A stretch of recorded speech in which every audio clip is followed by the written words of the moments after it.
Okay, I've got this short video to give you an introduction to GvG. I'm going to cover some points that some of the players will already know, but we'll look at various aspects of GvG and hopefully give you some grounding in names and terms and what GvG is all about.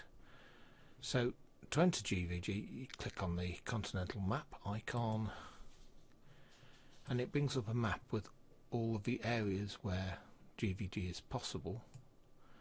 First thing to notice that we have holdings in all ages currently except for modern era. So we'll take a look at each of these maps in detail. The green element is the bits that we currently hold. So if I go into the modern era, we will see a number of things that we wouldn't see on other maps. You see these arrows tell you sectors that you are able to attack, or that the guild is able to attack. If you have no sectors owned in a particular era, then you can attack any sector in an area that's got a background colour of like sandy yellow, that's called landing zone. So any landing zone sector can be attacked, and some are obviously easier than others. So if we look around, that one I've just moused over that's owned by Relatively Simple has only got one defence army. If I was to click on it and view the sector, I can see there is just the one defence army. I can't see currently what's in that army.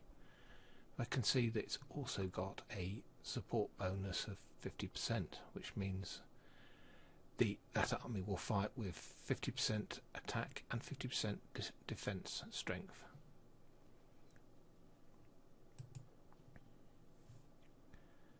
So if I look in a sector that we own, and one that we're going to become familiar with in terms of GvG practice, is Iron Age. We've got quite a few sectors. You'll notice there's no arrows around. We can only attack sectors that are adjacent to sectors that we already control. So when I say sectors that we control, they're sectors that have got our troops in and no symbols above them, or a very special sector called our HQ, which is our centre in a particular age, and the HQ will always get the highest bonus possible in terms of support bonus in a particular age. So that's 25% in Iron Age for a HQ, but if I was to click on a non-HQ sector, we'll see that 0%, because in Iron Age you get no bonus for any sector other than the HQ. You will see on each of these there's also a power associated. The higher the power, the higher the benefit to the guild and the guild score. And in each sector there is a ranking within that particular map and where our guild sits. In Iron Age we currently sit third, and we can see we've got 18 sectors, but up at the top is a guild called Sky, and they've got 20 sectors. The reason they're above Dark Magic, because they've got 20 sectors that have got more power rating than the 22 of Dark Magic in second place. So that's the guild maps and specific era maps. If we look at the overall global rating, we can see that Autonomous is currently 4th, and when you add the power rating and prestige for all of the guild sectors and their current guild level. This is the scores that the top 10 guilds currently come out at, and we are positioned 4th. We tend to stay in the top 10.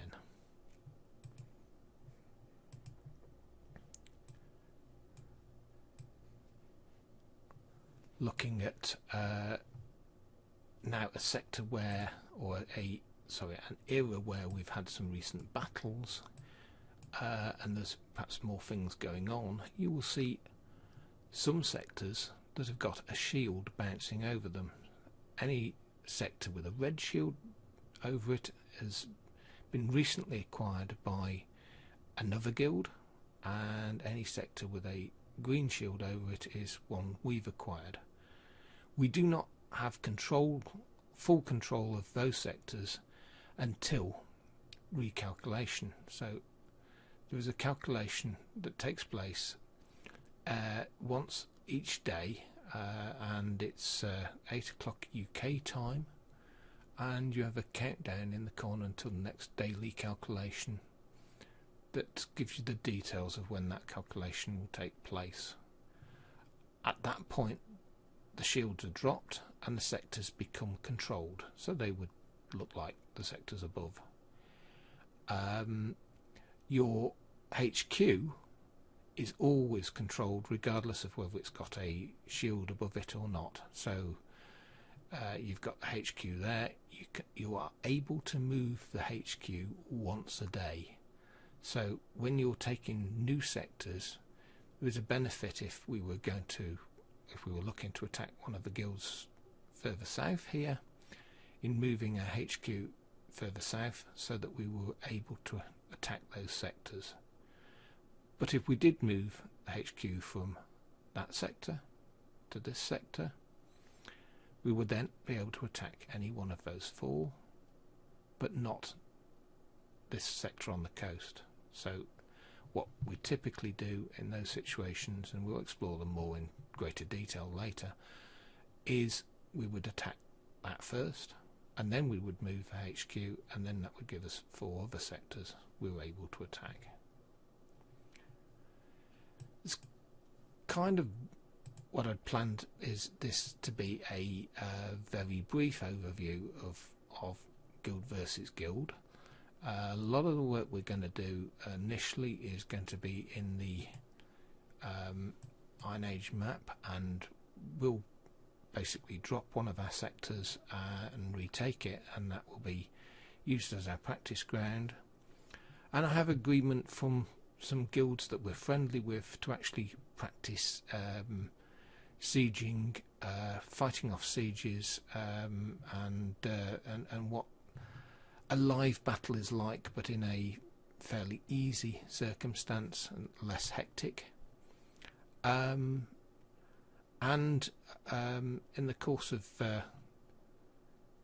trying to improve everybody's GvG, we will also look at fighting in the All Ages map. The All Ages map, as the name suggests, allows anyone from any age to fight. You don't have to be specific age troops, and there is some opportunities potentially for us to fight together across all levels of player in that map. As you can see at the moment, we probably need to fill in some more defence in that particular area of our GvG empire. So that's the first introductory video, and hopefully you've got something a little bit from it in terms of what our GvG is all about, and we'll supply some more specifically on placing sieges, fighting, working together, roles, and other elements as we go through this process. So thank you.